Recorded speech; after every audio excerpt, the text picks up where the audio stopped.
Boa tarde, gente. Boa tarde quem está chegando. Tá com interferência no som? Boa tarde. Espera um momentinho.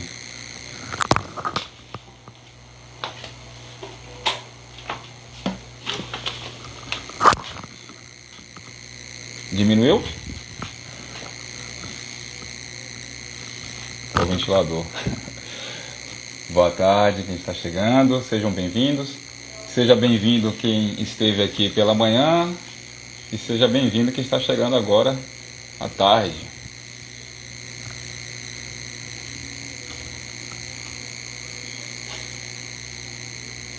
Ainda está o... Ainda tá o ruído?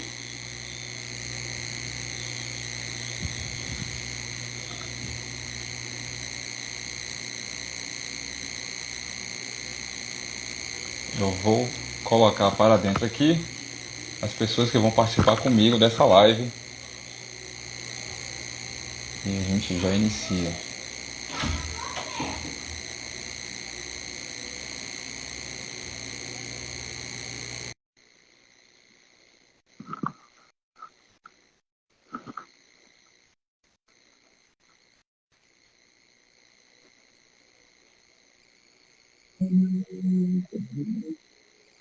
Boa tarde. Boa tarde, Roberto, tá ali. Tudo Boa bom? tarde, meu amigo Bruno. Tudo bem? Beleza. Vamos esperar só um minutinho o Ricardo chegar. Enquanto isso, o Tá. pessoal está chegando aí. Nós estamos aqui no oratório virtual, rezando com você e por você. Eu e minha casa serviremos ao Senhor.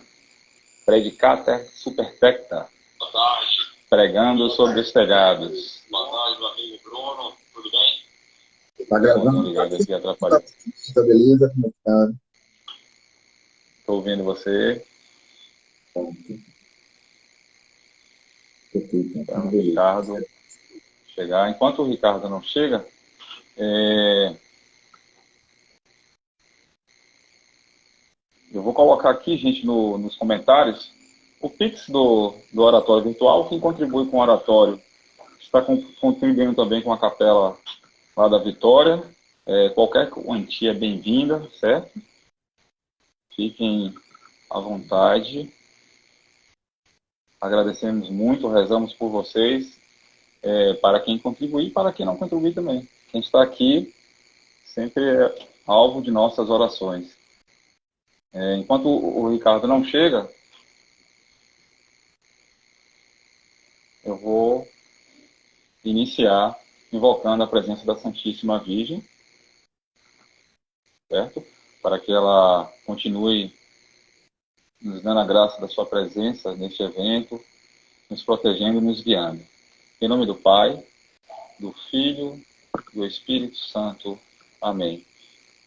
Ave Maria, cheia de graça, o Senhor é convosco. Bendita sois vós entre as mulheres. Bendito é o fruto do vosso ventre, Jesus. Santa Maria, Mãe de Deus, rogai por nós, pecadores, agora e na hora de nossa morte. Amém.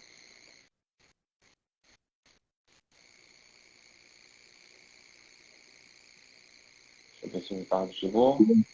Mais um dia, vocês já falaram no início, né? Qual a proposta do evento, já tudo dedicado para Então, nós estamos no Christian Day. Hoje é um dia todo especial, né? Hoje é um dia em que louvamos Nosso Senhor Jesus Cristo, através da oração, das artes, de palestras como essa que você e o Ricardo vão conduzir. Então, é um dia... O ano passado nós fizemos, né, o Christian Day, estamos repetindo agora. isso Oi? é o segundo evento, não é isso? Esse é a segunda vez. Temos 2021, agora 2022. Vai ser mesmo. Em Deus, vamos continuar fazendo isso. Mais e mais.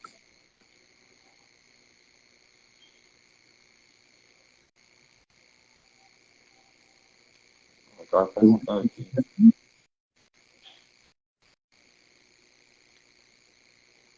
E aí, galera, enquanto o Ricardo não entra, eu quero falando um pouco o resumo com a proposta, ele fala um pouco hoje. Bruno, seu áudio está um pouco... Eu não estou conseguindo te ouvir direito.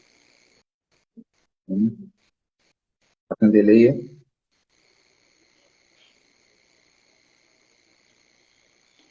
Boa Me tarde, ouvindo quem está agora? chegando. Não estou... Tá? Conseguiu? Deixa eu mexer aqui. Melhorou?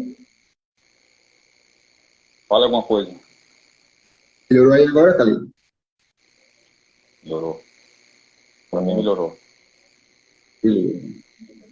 Então, o que o Calil está falando, não seria bom a gente já ir falando um pouquinho do que é o É isso. Vamos Ricardo. já anunciar o tema, não é? Bom, gente, dando continuidade ao Christian Day, enquanto o nosso convidado não chega, o que será tratado nessa mesa aqui será o tema das iluminuras medievais. O professor Ricardo, ele esteve aqui no ano passado e ele apresentou o trabalho sobre os brasões episcopais. É um trabalho que o padre Gisso leu, gostou bastante e o convidou para que ele participasse, né, do Christian Day do ano 2021. E agora o professor Ricardo retorna e traz esse tema das iluminuras medievais. O professor Ricardo, ele, apesar de ser formado em letras, ele tem mestrado na área de desenho, doutorado na educação, e ele faz, né, pesquisas também em áreas correlatas, né, como beirando aí a área de história, que é um tema vizinho aí de onde ele fez a pesquisa sobre as iluminuras. Bruno, que está aqui, também é um amigo e professor, né? É a primeira vez que ele está participando aqui do oratório virtual. Bruno é licenciado em História, tem pós-graduação em Educação e também em História da Bahia. Bruno, podia até pensar em um tema aí, futuramente, aí, sobre História da Bahia e Catolicismo, quem sabe? É Você possível. vem apresentar aqui para a gente. E tanto o Ricardo como o Bruno, eles também publicam livros, estão sempre buscando, né, novas formas de expressão. Ó, o Ricardo chegou. Um momentinho, gente.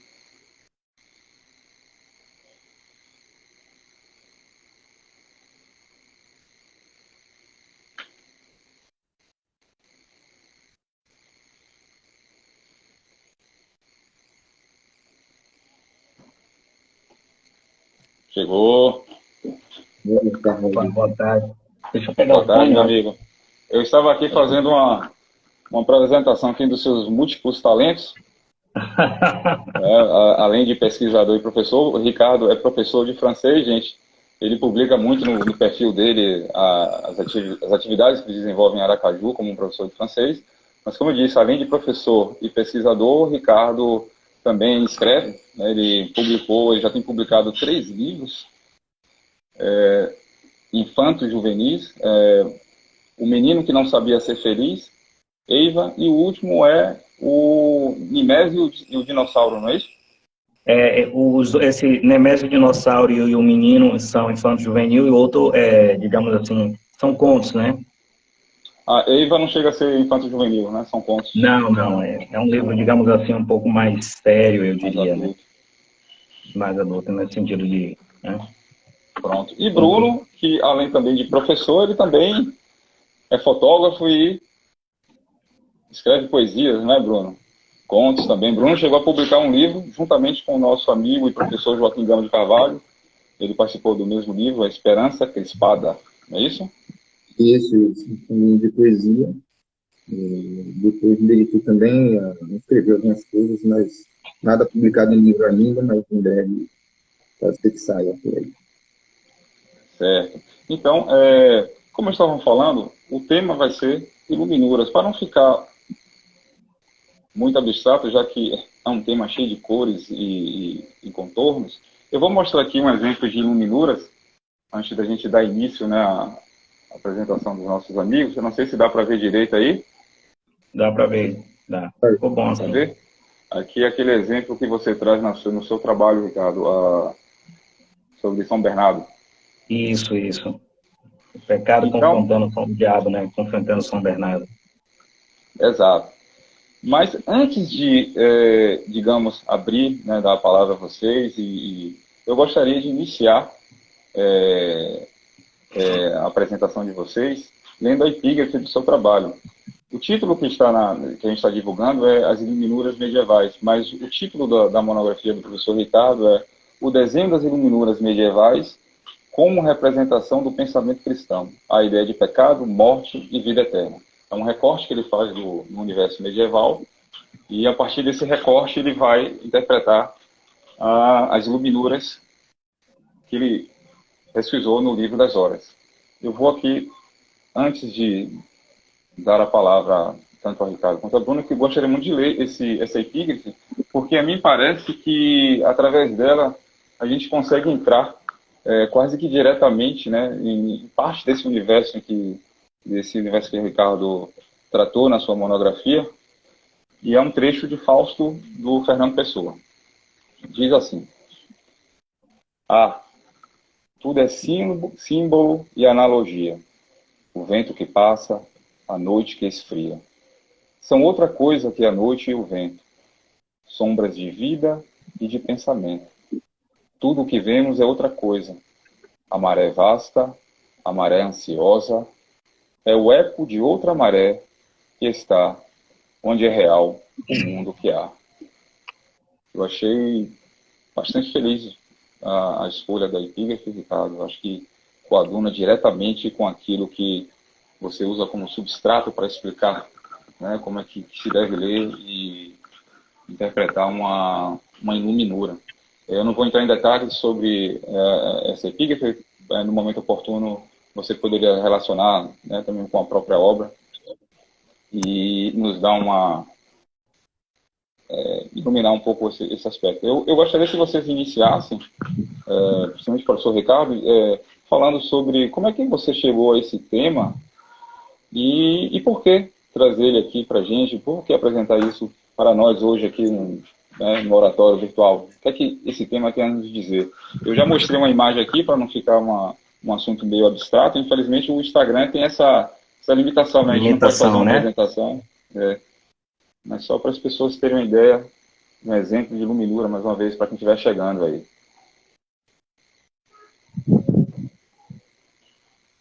Fique à vontade. Na verdade, estão me ouvindo bem, que eu botei o fone agora? Tá ouvindo certinho? Então, na verdade, tudo começou, como eu já tinha falado lá, quando entrei nos brasões, falei sobre os brasões, começou com o estudo de teatro medieval. Né? Então, tudo começa quando eu começo a estudar o teatro medieval francês e a sua relação com Gil Vicente.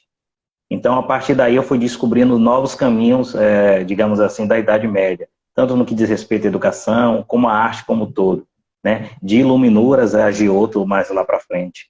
Então, começou aí, e o meu segundo trabalho, esse foi um trabalho de monografia, de especialização, que eu acabei não concluindo por uma série de questões. Então, foi assim que eu cheguei à Idade Média. Ou foi assim que eu cheguei às iluminuras, né? Saí do teatro medieval, inclusive o trabalho todo tem citação do teatro medieval. Tanto o Marlowe, que é um contemporâneo do Shakespeare, né? Quanto do Gil Vicente, que embora esteja um pouco afastado digamos assim, do medievo, tem uma série, digamos assim, de influências, né? Como uma peça anônima chamada Everman, que é uma espécie de moralidade. Moralidade é um tipo de peça medieval em que a alma ela está cercada pelo diabo e pelo anjo. E ela está nesse meio. Eu acho que a gente já viu isso muito comum aí em desenho animado, né? Que você está aqui, tem um anjo, um diabo te tentando. Então, isso é uma característica muito da Idade Média. Carlos, aproveitando aqui, no texto até cito isso, né? Para a gente entrar nesse universo medieval, que é a peça do Gil Vicente, O Alto da Alma. Mas no decorrer do trabalho eu vou ler um fragmento em que a alma está entre viver as questões terrenas e, como é que se fala assim, ou de se dedicar ao caminho da fé, né? E isso, obviamente, na Idade Média era uma coisa extremamente palpável, justamente por causa da ideia simbólica. O símbolo era, digamos assim, algo extremamente presente na vida medieval. Eu só quero dizer uma coisa para vocês, viu? Eu, como diz o meu amigo Persson, eu estou aqui só para servir o cafezinho. O dono da bola são vocês. Fiquem à Não, você vai vontade, tá? conduzindo. Isso, Aí, Bruno quer se tiver comentar vontade, agora. Isso. Eu queria falar um pouquinho também, só de como cheguei a uma dedicação. Vocês estão me ouvindo bem, gente? Como é que está o áudio aí? Beleza. Na formação de história, a gente mergulha pouco no universo medieval, mas uma das coisas que me chamou a atenção foi ao estudar o riso na Idade Média através das obras de Rabelais. Muito boa obra, ele faz um estudo linguístico, depois um estudo cultural. Esse período me chamou muita atenção e decidi mergulhar um pouquinho mais.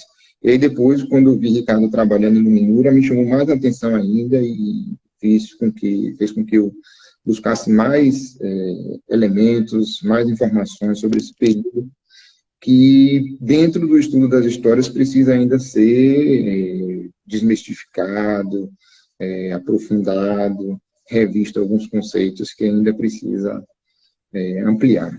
Então, me interessa muito esse tema medieval. E aí, assim, eu volto mesmo a tenho estudado um pouco da Idade Média. E parte disso, pegando o gancho de Bruno aí, Cáliga, do riso, né? Que é uma coisa muito comum, né? As pessoas acham que na Idade Média não via essa questão do sorriso. Isso, em parte, é culpa de como a obra do Humberto Eco, O Nome da Rosa, foi usada, sobretudo pelo filme do Sean Connery, né? Que, na verdade, a maioria das pessoas assistiram o filme. E durante muito tempo, sobretudo nas escolas, a gente aprendeu que a Idade Média era aquilo, né? Inclusive, é mais ou menos esse o argumento do livro, né? É que sumiu um livro, se eu não me lembro, uma comédia, uma parte, sei lá, do Aristóteles, que é a parte da comédia, e a igreja não queria que ninguém risse. É da poética, né? Isso é uma parte do riso. Tem tempo que eu li o livro e tal, e tem tempo também que eu vi o filme na adolescência. E o que é engraçado, né? A comédia era uma coisa extremamente viva na Idade Média e muito mais pesada do que hoje a gente chama de humor negro, né? E tem uma peça que ilustra bem isso, que é chamada A Farsa do Mestre Patelã, que é uma peça engraçadíssima, embora esteja situado num contexto medieval, ainda se consegue rir, que ela servia para ironizar, digamos assim, os advogados, que era uma profissão que estava crescendo na época. Então tinha muito isso. O mote da peça é basicamente assim, um pastor de ovelha que finge que está doente e para querer roubar o patrão. Então o advogado dele disse, que é o Patelã, disse, olha, quando chegar lá, você diz a seguinte coisa, toda vez que o juiz perguntar qualquer coisa, você faz bé, bé. E o julgamento gira em torno desse. É um jogo de ladrões e que no final da peça, o próprio Patelã, que é um enrolador, digamos assim, nato, é enrolado. Porque quando o Patelã vai cobrar do sujeito, sim, você não vai me pagar, e o cara faz bé, bé, bé. Então, quer dizer, a Idade Média tem muito humor, né? E isso tudo situado dentro de uma espécie de símbolo, né? E o Rabelais vai beber muito disso com aquilo com o início lá do grotesco, né? O Ricardo, fazendo uma complementação do que você está falando, é como se a gente não tivesse uma clareza de pensamento, porque a comédia ele era um recurso, né? Um recurso literário utilizado desde a antiguidade, como se de repente, de uma hora para outra, ele fosse extinto, como se na Idade Média não fizesse uso desse recurso. Muito pelo contrário, a comédia permeou a história da humanidade em todas as épocas, inclusive na Idade Média. É só o olhar. Eu vou falar. Sobre a Idade pode dizer, Média. Bruno, pode dizer. É isso mesmo, o olhar da Idade Média que precisa ser um pouco ampliado, né? Eu vou falar um pouco disso justamente na estrutura do trabalho. Eu vou falar um pouco de como esse termo ele foi ganhando força e tal. Porque, na verdade, o homem medieval era um homem de seu tempo, né? A gente tem um grave problema em análise histórica, e Bruno, que é historiador de formação mesmo, pode falar melhor, que é o anacronismo, né? Quer dizer, a gente quer julgar o século XVII com um olhar de século XXI. E isso é problemático, entendeu? Aí, quando muita gente usa como argumento, você está passando pano para certas atitudes, não, mas a gente é fruto do nosso tempo, né? Eu sempre digo que nós somos algozes, né, e vítimas do nosso tempo. Né? Mas, Caliga, você ia falar, não? Não, é interessante porque essa questão que vocês trouxeram aí da comédia e tal, coaduna bastante com com aquilo que você traz na sua monografia, né? Você se insere também dentro de um debate na qual muitos historiadores, já em pleno século XX, estão revendo essa ideia de Idade Média, estão, né, reconstruindo um pouco essa imagem que, de algum modo, ficou deturpada aí sobre a Idade Média. Eu sei que, para muita gente, isso é até um tema já meio batido, mas eu acho interessante esse ponto e outros que você trouxe na sua monografia, trazer, porque, como você diz lá, né, a Iluminura, e aí depois eu quero que você responda aquela segunda pergunta, né, por que está trazendo esse tema para a gente aqui, mas assim, você destaca uma coisa muito interessante, a Iluminura não é uma mera, né, a gente citou uma imagem, né, mas não é uma mera ilustração, né, de um texto, ela tem digamos, uma autonomia maior do que as ilustrações, por exemplo, que a gente tem em alguns livros didáticos agora, né, em nossa época. Sim. Mas, fique à vontade. Então, assim, diga, Bruno. Se você entrar nessa resposta, deixa eu só fazer um comentário aqui sobre a questão histórica, como vocês falaram. Como você falou da questão do anacronismo, a história, quando ela surge como ciência no século XIX, ela ficou muito didática, muito apegada a algumas fontes, e como ciência também, ela tem um discurso implícito. E esse discurso, ele nasceu em uma época moderna em que tentava depreciar um pouco a Idade Média. Bem na égide daquele final do século XVI, XVII, né, que nasce ali o iluminismo, e colocando a razão como centro de tudo. E aí a ciência passa a ser a fonte explicadora da realidade. Então, ela tende a depreciar toda e qualquer interpretação da realidade que venha da fé. E a Idade Média é isso. A Idade Média era uma época em que a explicação do mundo ela era dada pela fé. E a gente pode comprovar isso fazendo um estudo mais aprofundado sobre aquela época. Então, esse discurso histórico que prevaleceu, baseado, tomando a ciência como fonte principal de explicação da realidade, ele veio tentando depreciar um pouco esse período da Idade Média. Basta você pensar que você tem as catedrais góticas e Dante, você não precisa, isso é o suficiente para refutar qualquer argumento, na minha opinião. O problema é entender dessas coisas, né? Então, assim, eu vou chegar nessa parte, Bruno, quando eu vou falar especificamente sobre como o termo, quem foi cunhando esse termo aí, Idade Média. Mas, assim, a estrutura do trabalho, eu sempre, como era uma especialização em desenho, cultura, interatividade, então sempre dentro daquela temática muito parecida com o lado dos brasões. Então, o primeiro capítulo é tratado da escrita como desenho, o importante é da escrita, a manifestação da escrita, inclusive dentro da cultura cristã, sobretudo com as imagens, né? Que a gente tem um problema com as imagens, as pessoas não entendem que as imagens tinham uma função didática, né? Educação e saber na Idade Média, e aí tem um ditado que todo mundo acha que é do Isaac Newton, né? Que nós somos anões nos ombros de gigantes, mas essa é uma frase atribuída ao Bernardo de Chartres, né? Então, esse era um dos lemas da Idade Média. Eu estou falando Idade Média como um todo, mas são anos diferentes, são períodos diferentes. Então, inclusive, eu estou usando dessa forma porque existe uma unidade que eu vou falar daqui a pouco. Que unidade é essa? Que faz todo o período medieval ter uma coesão. No entanto, são períodos diferentes, com surgimento de literatura, por exemplo, totalmente diferente. Desde a literatura cavaleiresca até o teatro, que vai desembocar, inclusive, em Shakespeare. Tem muito de Shakespeare no teatro tem muito do teatro medieval no Shakespeare, né? Inclusive o próprio fantasma, né? Essa é uma tese que eu levanto, que o fantasma de Shakespeare, por exemplo, do Hamlet, me parece muito umas figuras de um gênero literário medieval, não sei se é gênero literário, se eu posso dizer assim, chamado exemplo. Os exemplos eram uma narrativa em que o sujeito saía do purgatório para avisar as almas. Então, o Legoff tem um livro chamado A Bolsa e a Vida, que ele faz ele traz um fragmento de um exemplo que é muito parecido com o surgimento do fantasma do Shakespeare. E um detalhe, né? A gente sabe que nesse período não existia essa ideia de autoria, né? Então, Shakespeare incorporou vários elementos assim na sua obra, né? Então, aí o terceiro capítulo, digamos assim, é as Iluminuras medievais como testemunha da história, e aí eu começo a fazer uma análise da imagem como representação da história, sobretudo da tal da tapeçaria de Bayeux, como ela relata a guerra, como estrutura narrativa, e por último, as apresentações escatológicas da Idade Média, a ideia de pecado, morte e vida eterna nas Iluminuras, e eu como recorte eu escolhi o Robinet Testar, que já é um cara ali já indo para o século XVI. Então, assim, grosso modo, né? Então, qual foi o objetivo do trabalho? Estudar as Iluminuras, e o que é que eu investiguei? As concepções de pecado, dos 7 pecados capitais, né? E para isso foi necessário estudar a escatologia, ou seja, o destino final da alma. Então, o cristianismo, o destino escatológico, ele tem uma ligação íntima com o pecado. Então, você não pode desassociar pecado da escatologia cristã, ou seja, do destino final da alma. Então, o que é que eu fiz com esse corpo escolhido? Primeira coisa que foi feita foi justamente entender como a iluminura, entender o que é iluminura e como ela se manifestava nesse livro, né? Bruno, antes de eu ir para o termo da Idade Média, você gostaria de acrescentar?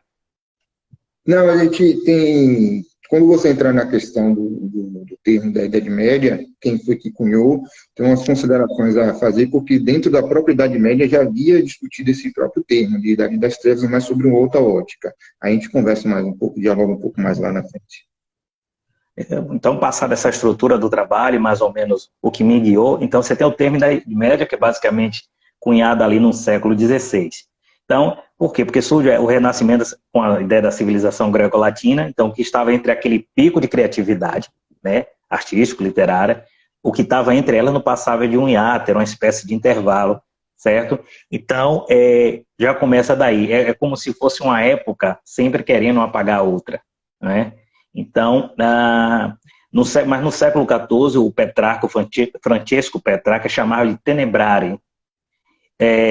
Em 1869, o Giovanni Andrea, bibliotecário papal, falava em média tempesta, tempo médio. Então, a ideia foi se enraizando, tá? De tal maneira, e em meados lá do século XVI, justamente com Giorgio Vasari, ao escrever a biografia dos grandes artistas do seu tempo, populariza o termo renascimento, então tudo que ficou para lá é uma idade das trevas e não renascimento, né? E aí você tem o contraste, né? Aí você tem as expressões anteriores, média etas, média antiquitas, o latino está muito bom, hein? E média tempera. Isso tá, quem faz esse é o professor Hilário Franco Júnior, faz isso de maneira categórica, explicando isso. Então, justamente... Diga, Bruno, vai lá, Bruno. Porque, assim, esse termo Idade das Trevas, ele foi usado durante o período também histórico da Idade Média, mas com outro sentido, né? O cardeal Barônio, ele mesmo já dizia que ali entre o século V e o século IX foi uma Idade das Trevas para a Igreja. Por que ele chamava desse período de Idade das Trevas? Porque o mundo estava saindo de um paganismo, né, que era da Idade Romana, passando por um processo de conversão, formando a cristandade, essa unidade que você fala da Idade Média, ele estava se construindo ali entre o século V e o século IX. Então, foi um período que ele chamou de Idade das Trevas, nesse sentido, porque a igreja era a luz do mundo nesse período. Então, a igreja estava começando a iluminar, e a igreja vai conseguir consolidar, né, essa cristandade ali entre o século X e século XI. E aí sim, a igreja é essa igreja que a gente vê os livros didáticos falando, que tinha uma influência, uma unidade, mas até o século IX ela ainda estava construindo. Então, tem esse termo usado também ainda no período medieval, mas não foi o mesmo sentido atribuído pelos pensadores do século XVI. Esses pensadores do XVI, eles vieram com um termo muito mais depreciativo, né, querendo colocar o Renascimento como a grande época da humanidade, até normal para quem vive na sua época achar que sua época é a melhor época. Né? E aí eles começaram a colocar a Idade Média como algo, né, passageiro, que não tinha uma produção intelectual, artística e científica. Né? Há quem ousa dizer que houve até uma revolução industrial durante o período medieval, com o desenvolvimento das máquinas rurais, claro que não a tecnologia no sentido de ter uma máquina autônoma, mas de que instrumentos que facilitaram muito o desenvolvimento agrícola nesse período medieval. Mas aí esse termo medieval ele passou, né, da Idade das Trevas passou do século XI para o século XVI com um sentido totalmente diferente. O que é interessante em tudo isso, que aí sugere essa questão de a gente dizer, olha, a Idade Média, como se fosse uma coisa única, e não é, né? Agora, embora você tenha um elemento de coesão, que é a fé cristã, obviamente que essa fé, ela sofreu, digamos, pequenas variações de concepções, né? Mas o âmago da fé, sobretudo a questão escatológica, ela permanece a mesma. E aí, eu até falo isso no texto, que eu não quero com isso corroborar com o mito da unidade, mas eu vou fazer uma citação rápida aqui do House, que ele fala a seguinte coisa, olha, ele acrescenta, com o mito da unidade, né? Aqui é uma coisa só e tal, que não teve diferença, né? Então ele vai dizer a seguinte coisa, né? Que que essa época é dividida em 3 períodos distintos. E os acontecimentos a separá-los, eles não são sem importância. Isso é um fato, né? O aparecimento de uma nobreza a serviço da cavalaria, e isso também vai gerar a literatura que a gente conhece, o despertar da sensibilidade lírica, cantiga de amigo, cantiga de amor, estou contextualizando, mas levando para a literatura, e o nascer do naturalismo gótico, a emancipação da burguesia enquanto classe e o início do capitalismo moderno são acontecimentos da mais alta importância. Essa é a divisão feita pelo House, que é interessante. Mas o que acontece? Mas você, dentro de todas essas mudanças, você tem a unidade. E essa unidade, que é a fé cristã escatológica, ela é balizada, sobretudo, pela ideia de mundo simbólico. Então, nós não temos essa concepção de símbolo como os medievais tinham. Então, o símbolo era extremamente palpável. E aí a gente vai ver isso nas iluminuras, né? Então, assim, eu trago até o Umberto Eco, porque eu estou falando do Umberto Eco, mas não para falar mal do Umberto Eco, porque, na verdade, qual foi a sacada do Umberto Eco? Né? Ele pega todos os mitos da Idade Média, mito no sentido dessas coisas, e ele transforma em romance. Né? E aí você pode me perguntar, o que é que você... Mas não pode se estudar o Em Nome da Rosa como uma fonte histórica? Sim. Inclusive para entender como o século XX, a época, entendia ainda a Idade Média. Embora foi uma sacada muito boa do Umberto Eco, né? Então, o homem medieval concebeu o mundo como um grande símbolo. Um livro aberto no qual Deus se manifestava. Então, o mundo é um livro aberto e Deus está se manifestando em todas as coisas, né? O mundo é repleto de significados e manifestações de Deus nas coisas, né? Então, eu até cito aqui que, por exemplo, na heráldica, um leão não era só um leão. Uma noz não era só uma noz. O hipógrafo era real como um leão, porque como este era signo, né? Então tudo era, digamos assim, palpável. Então, para entender a Idade Média, ou qualquer manifestação medieval tem que entender esse caráter simbólico. E esse caráter simbólico que a gente vai se ater aqui é a ideia de luta. Há sempre uma tensão no ar entre Deus e o diabo. Aquilo que, de uma certa forma, o barroco acaba incorporando, só que a tensão do barroco é mais o sujeito. Eu lembro muito de Gregório de Matos, que está entre isso aí. Isso é um pouco de herança medieval. Bruno, você queria falar? Ricardo, não sei se você vai chegar lá na frente e falar a diferença entre símbolo e diábolo, né? Inclusive, o Mário Ferreira dos Santos, no seu tratado de simbólica, né? Ele deixa as pistas para a gente investigar um pouco isso, porque assim, símbolo no sentido etimológico da palavra é aquilo que une, e o que separa é chamado de diábolo. Então, esse termo, símbolo e diábolo, foi muito recorrente no período medieval, né? Então, eles se utilizavam muito do símbolo no sentido de que aquele ritual, aquela imagem, aquela figura era um meio de se unir a Deus. O contrário disso, aquilo que separava, era tido como um diabo.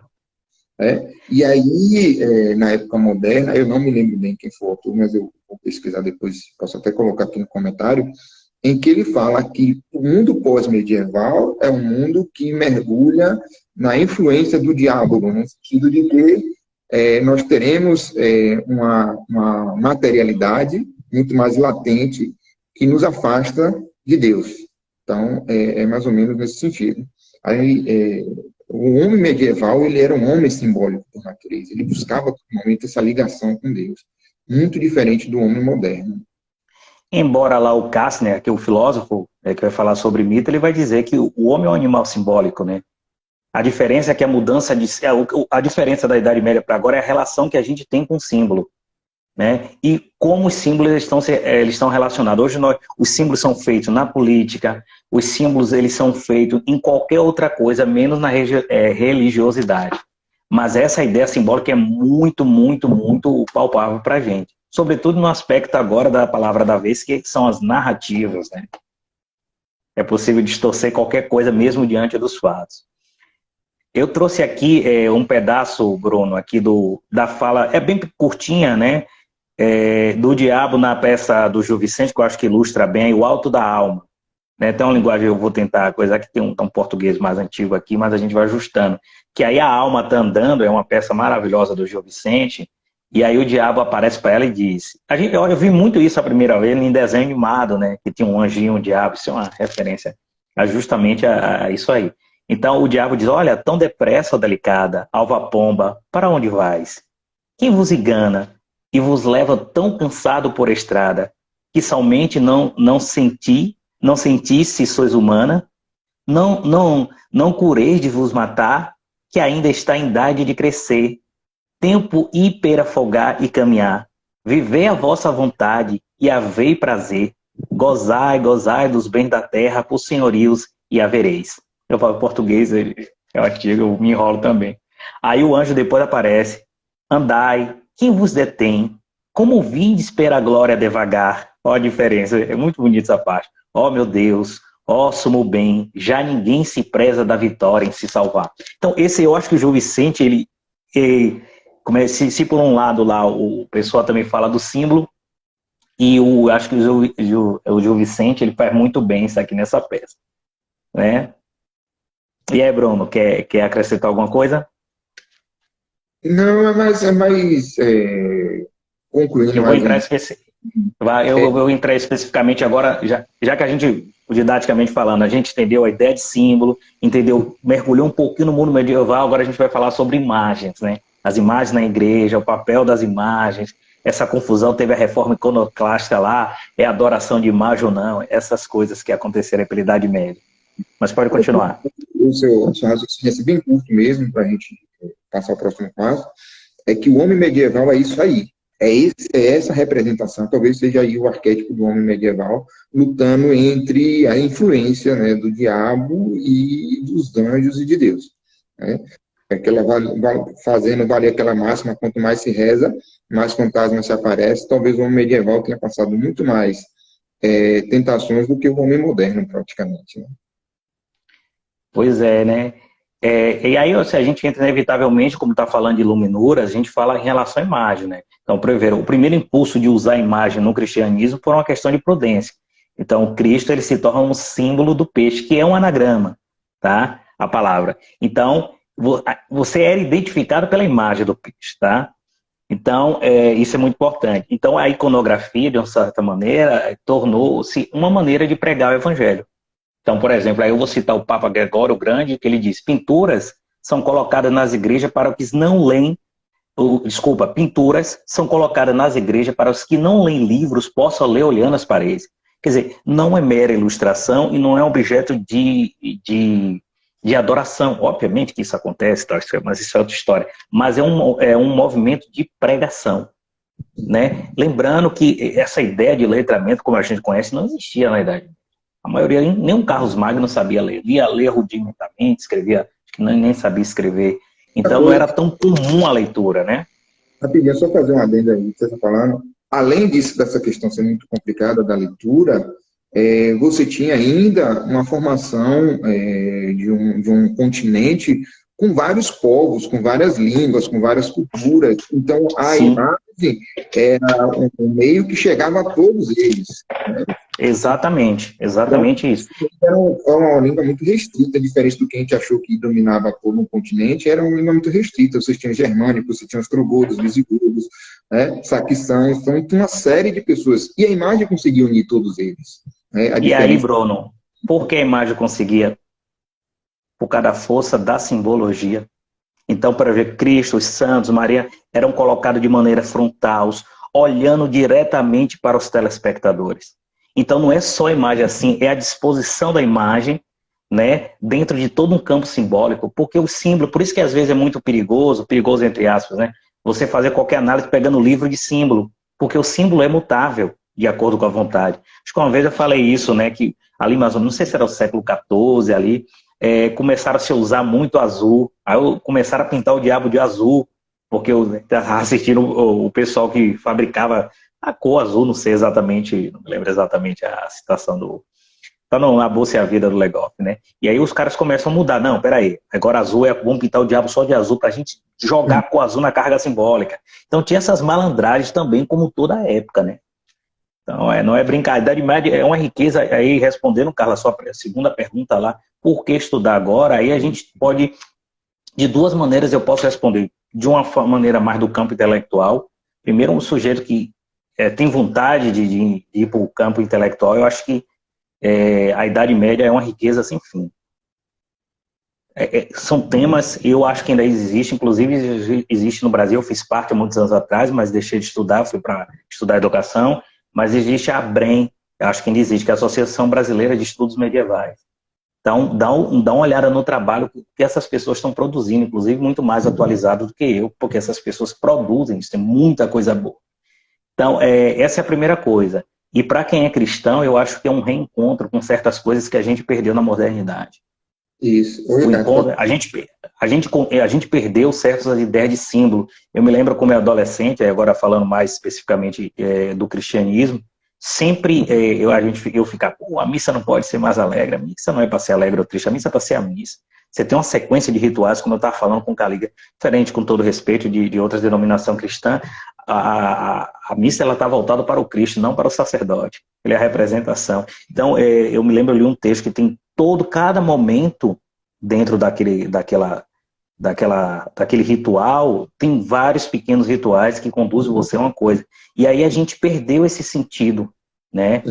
E isso é muito... Eu me lembro que o Michel Eliade, eu estava até falando isso com a Liga também, o Michel Eliade, ele disse que o cristianismo só sobreviveu por causa da repetição do rito. Não existe cristianismo sem rito.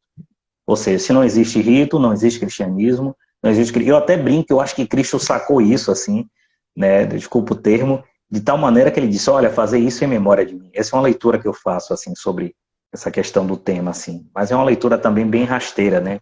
Só uma impressão. Deixa eu completar isso aí, na verdade, assim, não é que seja bem rasteira, não. Na verdade, dentro de alguns estudos filosóficos, eles identificam a memória intelectual como uma das potências superiores da alma. Então, a alma precisa ser alimentada a partir disso, dessa questão memorialística. Cristo sabia disso. Cristo sabia muito bem tocar a nossa alma. Ele sabia que a nossa alma ela é dotada dessa potência superior da memória intelectual. Quando ele fala fazer isto em memória de mim, ele está ultrapassando ali a questão da barreira meramente material e colocando uma das potências superiores da alma para agir. Entendeu? Então, não é só uma sacanagem, é isso mesmo. É colocando as potências superiores em ação. Pois é, aí a gente pega, por exemplo, essa definição de iluminuras, né? São, grosso modo, a iluminura, ela povoou vários tipos de livros. Talvez os mais famosos são os livros de horas, que são livros religiosos, e os bestiários, né? Que tem a questão dos animais, etc. Eu conheço muito pouco, por sinal, os bestiários. Mas, inclusive, serviu para várias ilustrações científicas. Inclusive, essa questão, que é uma coisa muito curiosa, que eu não lembro se eu trago no texto, mas, por exemplo, era proibido usar o corpo para dissecação, para dissecar, na medicina. No entanto, tem várias iluminuras a partir de desenho de corpos, né? E até eu questionava na época que eu fiz trabalho, a igreja não era quem mandava nas pessoas. Como é que tem iluminuras de corpos demonstrando que se usava os corpos sim para dissecar, para saber das coisas? Então a igreja não tinha esse domínio tão, digamos assim, exagerado como as pessoas dizem. Então as iluminuras, elas servem para vários propósitos, né? Então você tem. Como é, Bruno? Eu fazer um adendo depois. Por favor. Porque assim, sobre essa questão da influência da Igreja Católica na Idade Média, também, enquanto fonte histórica, quanto fato histórico, é preciso entender que do século V ao século X foi uma luta da Igreja conseguir ter o domínio pleno das suas instituições. Porque, por exemplo, é uma coisa que a gente precisa entender que na Idade Média, desse período do século V ao século XI, as nomeações de padres, bispos, né, eram feitas por influências dos reis. Somente no Concílio de Latrão, no século XII, foi que a igreja conseguiu ter essa unidade, esse poder para poder chegar até as pequenas cidades, pequenos vilarejos, né, com a influência do Papa, porque antes era uma bagunça mesmo. Infelizmente, mas a igreja foi esse século, por isso talvez o cardeal ela colocou comunidade dessa época, porque a luta da igreja para conseguir fazer isso. Então, daí que você tinha muitos padres que não tinham vocação, que era nomeado. Então, tudo isso fez parte do processo de luta da igreja para conseguir essa unidade de fato. Era esse. Pois é muita coisa, né, cara? Muita coisa que dá para explorar aí. Então, grosso modo, a Luminora... Oi. Se o tempo for nosso amigo, eu queria que se aproveitasse para fazer uma leitura de uma Iluminura dentro desse contexto que vocês estão Pronto, descrevendo. eu vou fazer uma definição, Carlos, aí você escolhe aí um dos pecados, né, e que a gente mostra, né, ela para a pessoa ter ideia, né. Então, por exemplo, é um capítulo da arte interessante, você tinha Luminura, as miniaturas tem a ver com componente lá do alumínio, não tem nada a ver com tamanho, né, e assim, era uma pregação, fazia parte do texto sagrado, tá? Então, assim, a Iluminura não era só, digamos assim, um recorte, era uma maneira de pregar. E existia todo um capricho nos livros. Ser capista era uma coisa, assim, de alto nível, né? Mas, Carlos, escolha o pecado aí, a Iluminura que você quer para eu chegar aqui para a gente fazer. Bom, vamos pegar o orgulho? Vamos, tá. Vamos lá. Eu não sei se dá para os nossos seguidores aí dar uma visualizar. Infelizmente, o Instagram ele nos limita nessa questão. Sim, sim. Deixa eu só abrir aqui para eu me guiar no meu esquema aqui, porque... Dá para ver alguma coisa aí, Bruno? Dá para ver, cara. Dá para ter uma noção, né? Agora eu que apareci aí. Depois, Ricardo, não sei se você vai dar seguimento a isso. Eu estou vendo aqui, me lembra muito a estética de quadrinho, né? Que vai ser usada no futuro. Eu uso esse termo, mas eu tenho muito cuidado, né? Porque eu já vi coisas assim, o quadrinho surgiu lá no Egito, essas coisas, eu tenho um pouco de coisa. Eu prefiro o termo mais, eu estava falando com o Caliga, de novela gráfica, né? Tem um aspecto de novela gráfica, assim, né? No caso especificamente. Então, olha, para o pessoal que está vendo a gente, essa estrutura do Rubem de Testac, um cara, eu acabei nem falando muito sobre ele, tá? No livro das horas e horas, no sentido de oração, você tem o desdobramento de duas formas, como numa novela gráfica. Novela gráfica geralmente não tem texto. Você tem em cima, né, em todo o seu esplendor, em todas as suas cores e beleza, a representação do pecado. Eu não sei se vocês dão para ver aí, mas você vê a cara do leão, né, em cima onde o Caliga colocou o dedo, ele é meio humanoide, né? Parece uma pessoa, o leão, isso é extremamente proposital e parte da cultura medieval, né? Então você tem o esplendor, as cores, e um detalhe interessante, né? O pecado ele sempre é representado nessas iluminuras, aí tem uma característica do autor, tá? Sempre me parece ser uma figura nobre, nesse caso, extremamente bem vestido, olhando uma espécie de espelho, né?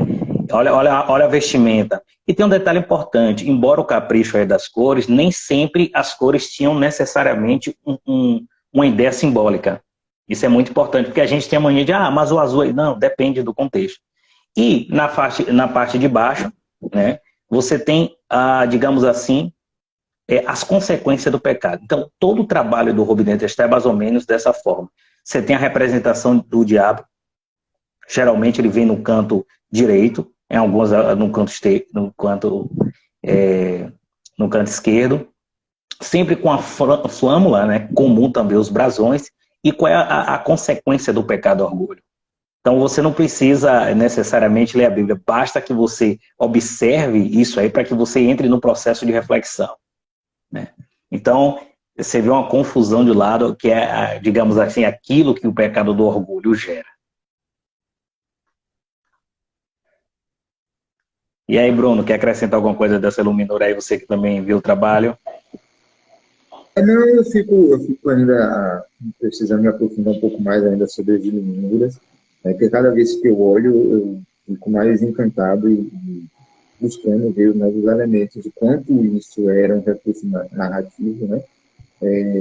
Fantástico, porque consegue esclarecer visualmente para quem tá vendo, fazendo uma boa leitura. E, assim, Ricardo, não sei se tem um estudo que quanto mais se dedicar, quanto mais você passa um tempo contemplando, mais elementos vão aparecendo, você vai descobrindo, talvez seja isso o sentido mesmo de Luminura, e a gente vai vendo cada vez mais detalhes que passam desapercebidos e que aparecem como consequência do pecado, né?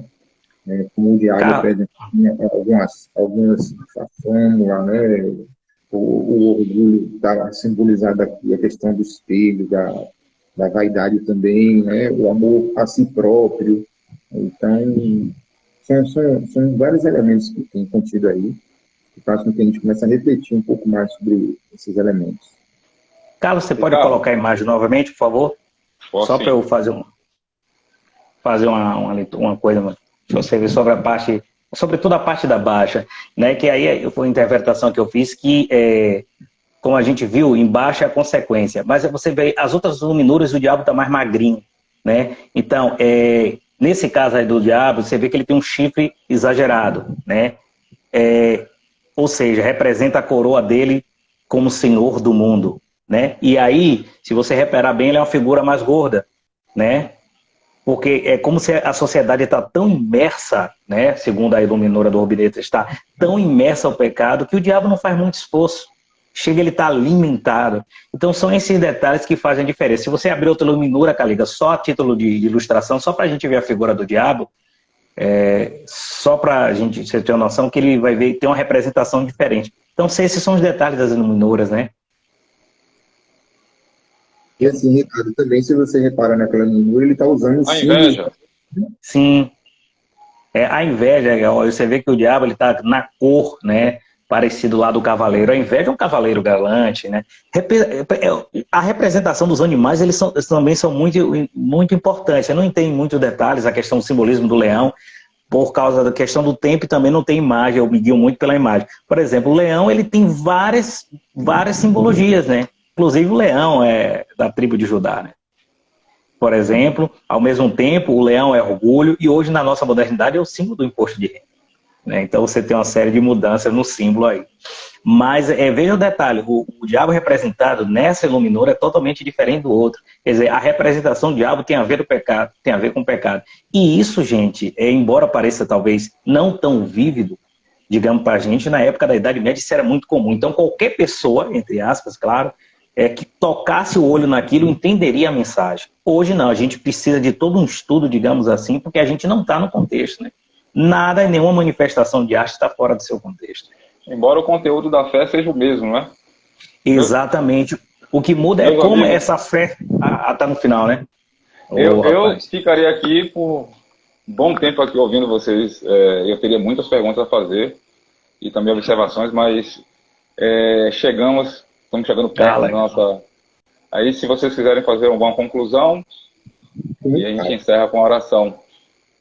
Não, só agradecer mesmo, tá tudo tranquilo aí, deu pra gente ter uma noção assim do trabalho. Eu vou tentar agora, fazer umas leituras, depois que eu terminar um trabalho que eu tô fazendo, acho que eu vou voltar para esse trabalho. Esse trabalho é em 2010, 2009, eu acho. É só um adendo rapidinho, tá ligado? É bem rápido mesmo, porque, por exemplo, para a gente olhar a história do ponto de vista, né, medieval, e até a gente mesmo hoje, seria interessante tomar como referência as manifestações de Deus, porque hoje a gente olha a história a partir das ações do homem, e aí quando você olha a história a partir das ações do homem, você cai num erro materialista, e a finalidade, né, dessa materialidade a gente não sabe. Enquanto, como o Ricardo colocou aí, a finalidade escatológica, né, a partir da intervenção de Deus na vida humana, a gente sabe, né, que é a salvação da alma. Então, quando a gente olha com essa finalidade... Não, vá, continua, desculpa. Quando a gente olha a história com essa finalidade, a gente muda muito a nossa ótica sobre a história. A gente acaba percebendo que, na verdade, não são os homens que fazem a história.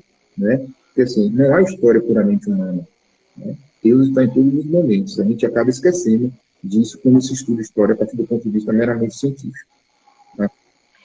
E o Michel Eliade ele vai dizer isso, né? Que a história do cristianismo, o Cristo, na verdade, interferiu na história. Isso, Então, exatamente. ele vai mapeando isso muito bem. O Eliade eu acho maravilhoso, sinceramente.